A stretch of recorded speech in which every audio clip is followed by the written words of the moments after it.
onda, querida banda? Bienvenidos de nuevo aquí con Josuecito Ramos. Y gracias por ser parte de este espacio, querida bandota. Continuamos con esto que se llama Buick 8, un coche perverso. Continuamos. No sé, igual me equivoco, pero te juro que no te tomo el pelo. Hay algo dando golpes a la tapa del maletero. Desde dentro, por el ruido es con el puño. Iba a entrar solo, pero al final me lo he pensado. Bien hecho, dijo Sandy. Vamos. Salieron deprisa, parándolo justo para que Sandy pudiera mirar en la cocina y pegar 4 berridos a la sala de estar del piso de arriba. Nadie. El cuartel nunca estaba vacío, pero ahora sí. ¿Por qué?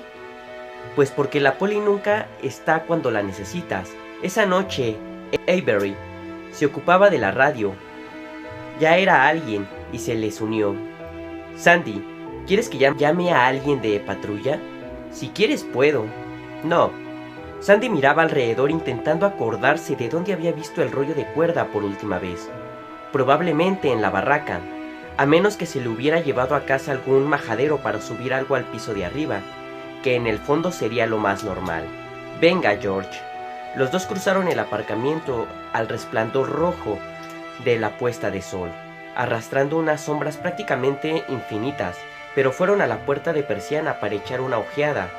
El Buick estaba en el mismo sitio donde lo había metido Johnny Parker, a la zaga de su grúa.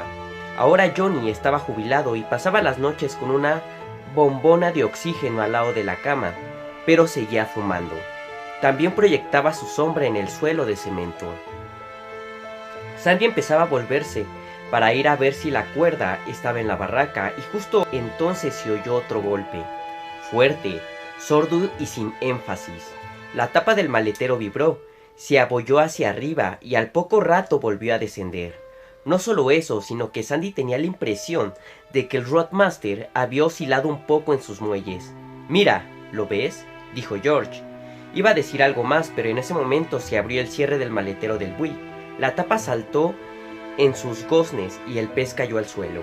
Claro que era tan poco pez como murciélago la cosa murciélago, pero enseguida supieron que no era nada hecho para vivir en la tierra firme. No una, sino 4 agallas alineadas le apreciaron rajas paralelas en la piel, que tenía un color de plata ennegrecida. Su cola era recortada y membranosa. Salió del maletero con un estertor de agonía. Su parte inferior se curvó a medias, se dobló y Sandy vio cómo podía haber provocado el ruido de golpes. Eso estaba bastante claro, sí, pero lo que ya excedía el entendimiento de los dos era que algo de un tamaño así pudiera haber llegado a caber en el maletero cerrado del Buick. Lo que cayó contra el suelo de cemento del cobertizo B con un ruido amojado tenía el tamaño de un sofá. George y Sandy, como niños, se cogieron mutuamente y chillaron. Durante unos instantes lo fueron niños, expulsados del cerebro cualquier pensamiento adulto. Dentro del cuartel, Mr. Dillon empezó a ladrar. Estaba tirado en el suelo, con tan poco de pez como un lobo de mascota, aunque pueda parecerse un poco a un perro. En todo caso, aquel pez solo tenía de pez las rajas violetas de las branquias. Donde tendría que haber habido una cabeza de pez, algo que como mínimo ofreciera la cordura tranquilizadora de unos ojos y una boca, había una masa enredada y desnuda de cosas rosadas, demasiado finas y rígidas para ser tentáculos y demasiado gruesas para ser cabello. Terminaba cada una en un bulto negro, y la primera idea coherente de Sandy fue: una gamba. La parte superior es una especie de gamba, y las cosas negras son ojos. «¿Qué ha pasado?», vociferó alguien. «¿Qué pasa?». Sandy se volvió y vio a Herb Avery en la puerta de atrás. Tenía la mirada desquiciada y la Roger en la mano. Sandy abrió la boca, pero lo único que le salió fue un resuello mucoso. George, que estaba a su lado, ni siquiera se había vuelto, aún miraba por la ventana con cara de idiota y la mandíbula flácida y caída. Sandy respiró hondo y lo intentó otra vez. Lo que pretendía ser las palabras enérgicas que quedaron en el suelo de puñetazo en la barriga. Pero algo era algo. «No pasa nada, todo controlado, vuelve a entrar». Pues, ¿por qué? Entra. Vamos mejorando, pensó Sandy. Venga, y mete eso en la funda. Bajó la mirada hacia la pistola, como si hasta entonces no se hubiera dado cuenta de haberla sacado. La devolvió a su funda y miró a Sandy como queriendo preguntarle si estaba seguro. Sandy hizo una especie de aleteo con las manos y pensó: la yaya Dearborn te ha dicho que vuelvas a entrar, pillastre. Se marchó gritándole a Mr. D que dejase de ladrar como un tonto. Sandy volvió a girarse hacia George, que había palidecido. Respiraba Sandy, o lo intentaba. Se le movían las branquias, y el flanco le subía y bajaba. Ahora parado, tenía los ojos como platos, ojos de niño que ha participado en un accidente de coche. Me parece que está muerto, le temblaban los labios. ¡Jo, tío! Espero que lo esté. Sandy miró dentro. Al principio creyó que George se había equivocado. La cosa aún estaba viva. Seguía respirando o intentando respirar. Luego se dio cuenta de que estaba viendo y le dijo a George que fuera a la barraca a buscar la cámara de video.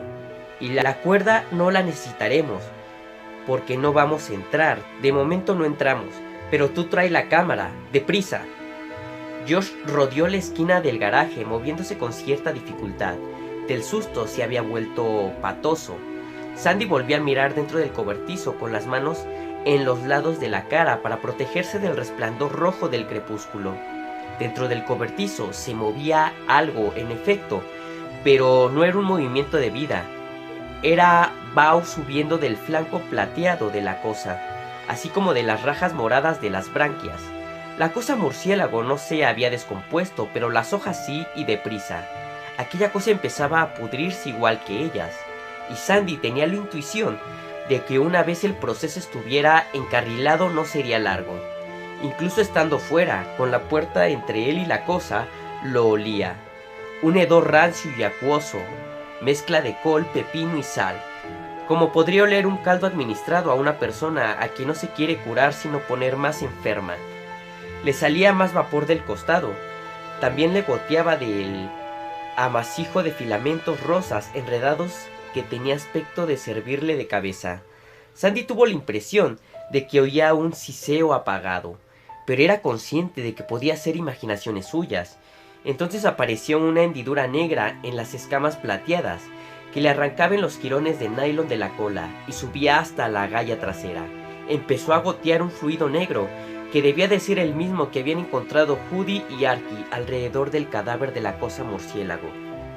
Al principio se derramaba muy lentamente, pero poco a poco fue animándose.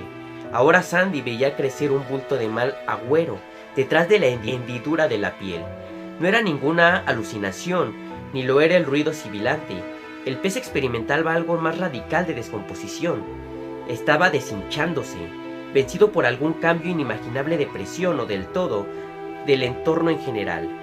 Se acordó de algo que había leído o visto por la tele en un documental de National Geographic sobre que ciertos bichos de las profundidades, al sacarlos de su hábitat, explotaban. Sandy pensó que quizá tuviera o estuviera a punto de ver lo mismo. «George», berreaba a pleno pulmón, «date prisa, joder». George llegó volando por la esquina del cobertizo con el trípode en alto, cogido por la parte donde se juntaban las patas de aluminio. Encima su puño brillaba el objeto de la cámara de video, que a la luz roja de la puesta de sol parecía un ojo de borracho. «No he podido desmontarla del trípode», jadeó. «Hay algo, un seguro, si hubiera tenido tiempo de buscarlo. Eso si no he intentado girarlo al revés, al muy jodido». «No te preocupes», Sandy le arrebató la cámara. De hecho, el trípode no planteó ningún problema, porque ya hacía varios años que tenía ajustadas las patas a la altura de las ventanas de las dos puertas de persiana del cobertizo. El problema surgió al apretar el botón de on y mirar por el visor. En vez de imagen solo había letras rojas formando las palabras batería baja. «Me cago en Judas Iscariote», vuelve George. «Mira en el estante de al lado de la caja de cintas vírgenes y trae la otra batería». «Es que quiero ver». «Me da igual, muévete». Fue corriendo. Se le había inclinado el sombrero en la cabeza, dándole un curioso toque de desenfado. Sandy pulsó el récord de la cámara sin saber qué pasaría, pero esperando algo. Sin embargo, el volver a mirar por el visor se estaba borrando hasta las letras batería baja. Kurt me matará, pensó. Volvió a mirar por la ventana del cobertizo justo a tiempo para ver la pesadilla. La cosa reventó por toda la extensión de su flanco. Y ya no le salía el hilillo, sino un chorro del mismo licor negro de antes, que se derramó por el suelo como el rebufo de una cañería atascada. Lo siguiente fue una efusión hedionda de tripas, bolsas fofas de gelatina entre amarilla y roja, la mayoría de las cuales se partieron y empezaron a soltar vapor al contacto con el aire. Sandy se volvió tapándose la boca con el dorso de la mano, hasta que estuvo seguro de que no vomitaría. Entonces vociferó: «Herb, si aún quieres mirar, es el momento, corre y ven». Posteriormente, Sandy no se explicaría de su primera idea, o que su primera idea hubiera sido avisar a Herb Avery, pero en ese momento le pareció lo más normal. Si hubiera llamado a su madre, le habría sorprendido igual de poco. Hay veces en que simplemente el cerebro pasa la frontera del control racional y lógico. En ese momento quería que viniera Herb. Siempre tiene que haber alguien en comunicaciones, es una regla que en los cuerpos de seguridad rurales conoce todo el mundo. Sin embargo, las reglas son para romperlas, y ni Herb ni nadie volvería a ver algo así en toda su vida. Ya que Sandy no podía filmarlo, al menos contaría con un testigo, 2, suponiendo que volviera George. Herb salió deprisa como si llevara todo el rato esperando al lado de la puerta trasera y mirando por la mosquitera.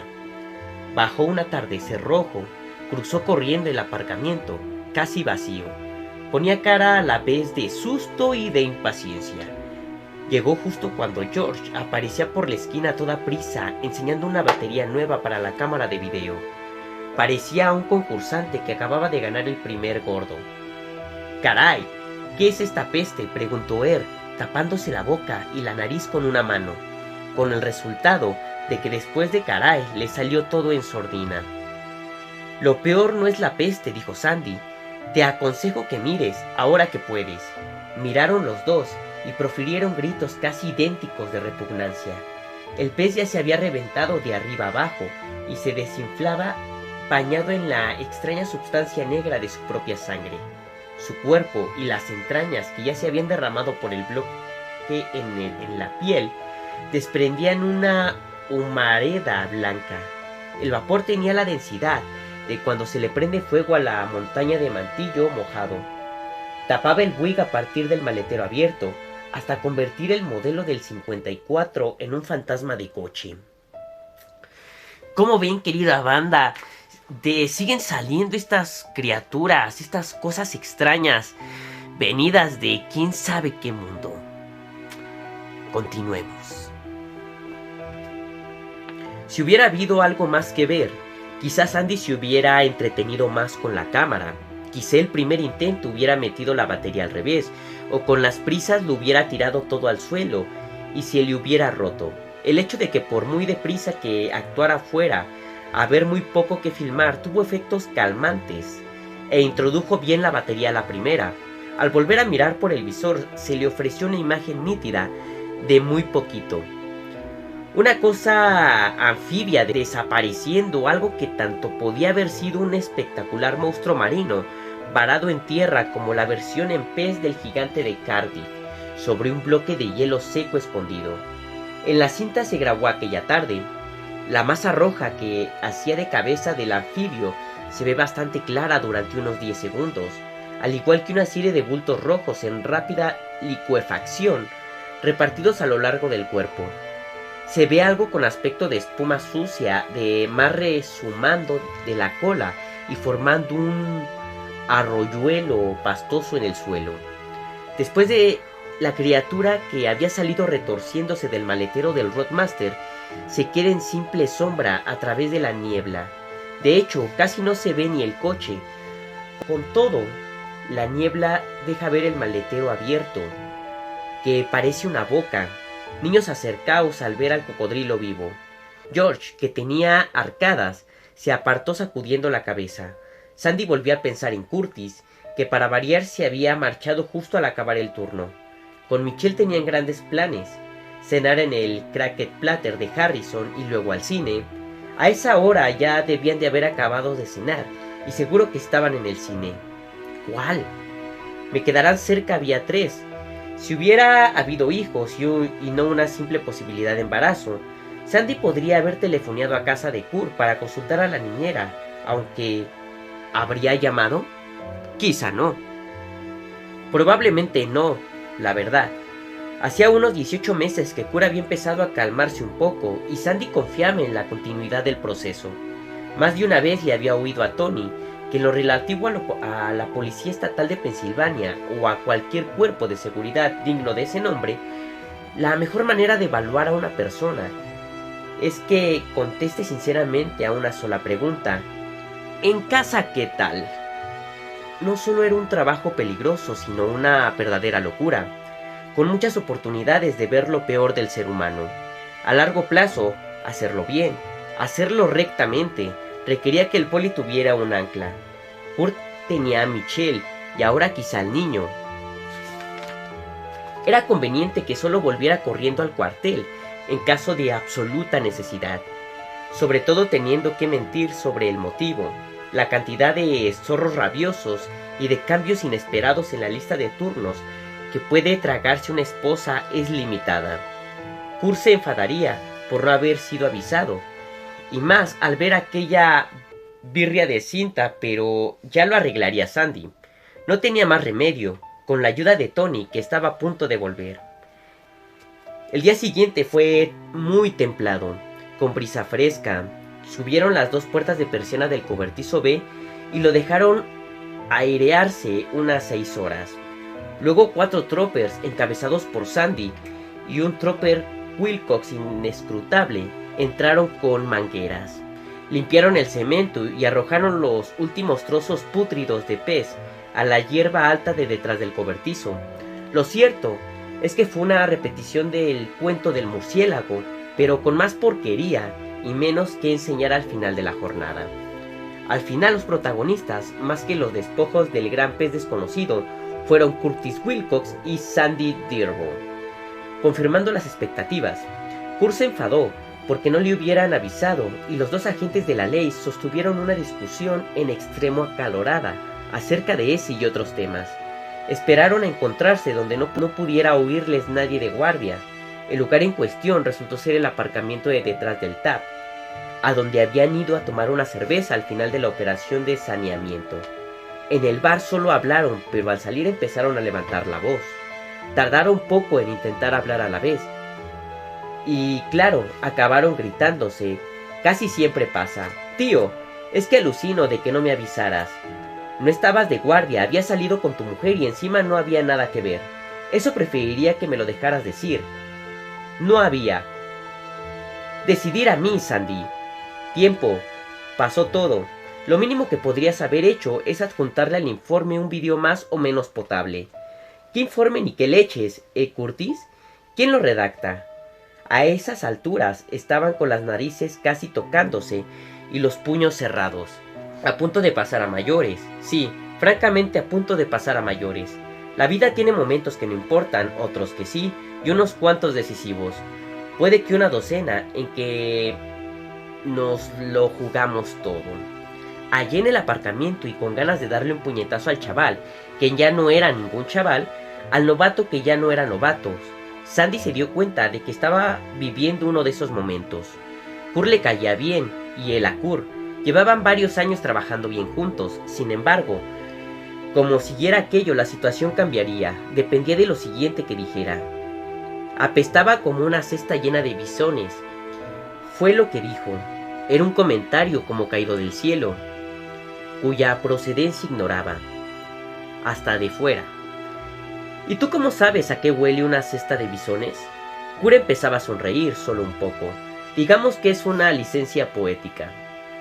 Sandy también empezaba a sonreír, pero igual de poco.